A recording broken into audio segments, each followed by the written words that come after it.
Ó, a Evelyn Fortunato, ela perguntou aqui.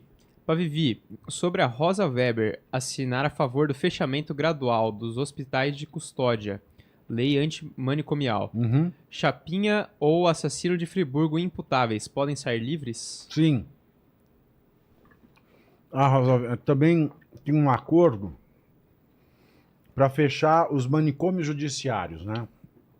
Que são os locais de tratamento para inimputáveis, pessoas que cometem crime, mas não têm noção da realidade. O Champinha, ele está num hospital psiquiátrico, mas o Champinha não é louco. O Champinha, ele está no hospital psiquiátrico por uma por uma por uma gambiarra. Ah, é? O Código Penal fala o quê? Cometer um crime, a gente responde. Quem não pode ser condenado por um crime? Os inimputáveis. O que é o inimputável? Aquele que não tem consciência de estar cometendo um crime. O Código Civil antigo falava os loucos de todo gênero. Por exemplo, uma pessoa num surto de esquizofrenia, por exemplo, ela não discerne o que é o certo e o que é o errado, e ela cometeu um crime. Ou uma pessoa oligofrênica. Enfim, isso é um dado de uma doença psiquiátrica que pode causar uma situação permanente de não consciência do que é o certo, o que é o errado, o que é crime, o que não é, ou temporária. Aí tem que ser durante a crise, como o caso do esquizofrênico, ou um surto psicótico. Se a pessoa comete um crime durante esse estado de inimputabilidade, que é o termo antigo para loucura, que hoje o termo é doença mental, por conta de um surto mental, uma doença, uma incapacidade, essa pessoa não é condenada à prisão. Ela é mandada para uma medida de segurança, que é o hospital psiquiátrico. Então ela fica internada. E o hospital psiquiátrico pode ser uma prisão perpétua. Que a pessoa só sai de lá com o aval do psiquiatra e o juiz, etc., dizendo que ela não oferece mais risco para a sociedade. Então, as prisões, os manicômios judiciários viraram prisões perpétuas no Brasil, há muito tempo. No caso do Champinha, o Champinha não tem, ele não tem transtorno, ele não tem doença mental. O Champinha é psicopata. E psicopata não é uma doença. Aliás, esse tema do psicopata é muito fascinante. É muito rico e ninguém entende. Pouca gente entende. O DSM, que é a Bíblia da psiquiatria, tem duas partes. A primeira das doenças mentais, a segunda dos transtornos de personalidade. Nos transtornos de personalidade, quando a gente entra nos transtornos sociais, algumas características, de acordo com... Começa com os estudos de Clare, que é a lista de Robert Hart. Você pega o transtorno antissocial, que é o psicopata.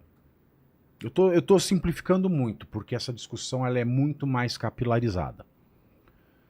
A segunda parte do DSM é sabido, não há doença. Então, um psicopata sabe que é crime, sabe que é mal, mas ele não se importa. É diferente de um surto psicótico, de um surto de esquizofrenia. A pessoa pode estar falando normalmente, dali a pouco, dá um clique, ela comete um crime, depois ela volta, ela viu a merda que ela fez. Ou alguém que está num estado permanente de não consciente, não sabe diferenciar o que é o certo e errado.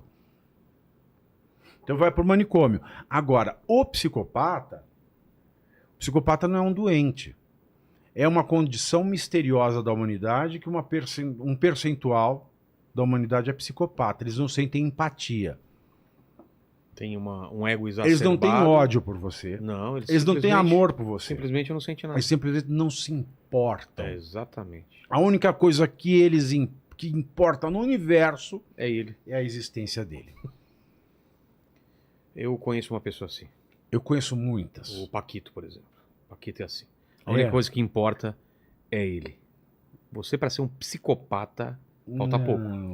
Eu me importo com a minha gata também. Ah, tá. Não, os psicopatas eles não se importam. Então não. já não é.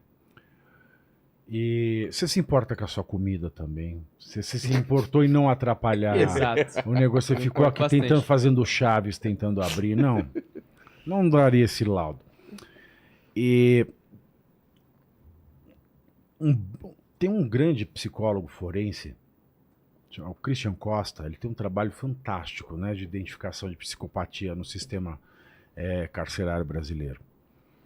E o psicopata, ele sabe que é crime, ele sabe que é errado, mas ele vai e faz, muitas vezes por prazer. Aí você tem que diferenciar também o serial killer do psicopata, porque o serial killer pode não ser psicopata. Ele pode ter uma certa... Ele pode sofrer, entendeu? Depois de cometer o crime, mas ele tem compulsão para um vício. Entendi. Ele é aquele cara, vai, mata, tem um prazer sexual e depois se culpa, porque ele sabe que é errado.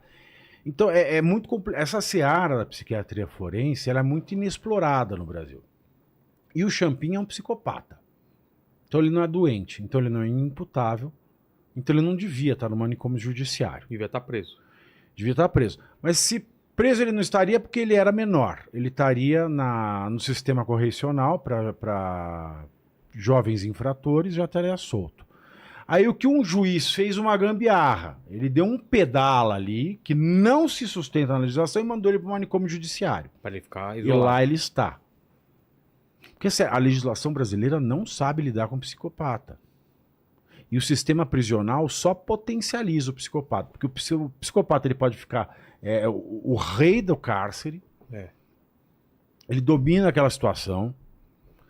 Não tem tratamento. E se você coloca num tratamento, ele piora, porque ele aprende a atuar num tratamento. Então ele sai mais perigoso de um tratamento. Então não tem o que fazer com o psicopata. Aí jogaram o Champinha no manicômio judiciário. Para não sair mais. Mas aí a Rosa Weber assinou lá o acordo para até acho que 2026, eu não lembro se é o ano que vem ou 2026, os manicômios judiciários vão acabar no Brasil. E Champinha vai aí? para a rua. Nossa. E a Rosa Weber ela fez isso. Ela votou a favor do aborto e, como último ato dela como presidente do Conselho Nacional de Justiça, ela tratorou o Pacto Federativo, tratorou a Constituição e a Lei Orgânica da Magistratura, soltando uma resolução que contraria a Constituição e a legislação para a formação de juízes de segunda instância. Aí eu pergunto, a resolução do CNJ vai valer como lei? Porque se que o governo falou que do Ministério dos Direitos Humanos, o banheiro unissex, não tem força obrigatória, da mesma maneira é a resolução do CNJ. Então você veja, não dá para entender nada desse país. Exato. Aliás, até dá para você entender que esse país não faz sentido, que esse país não é uma democracia e que esse país está num salve-se quem puder do caramba.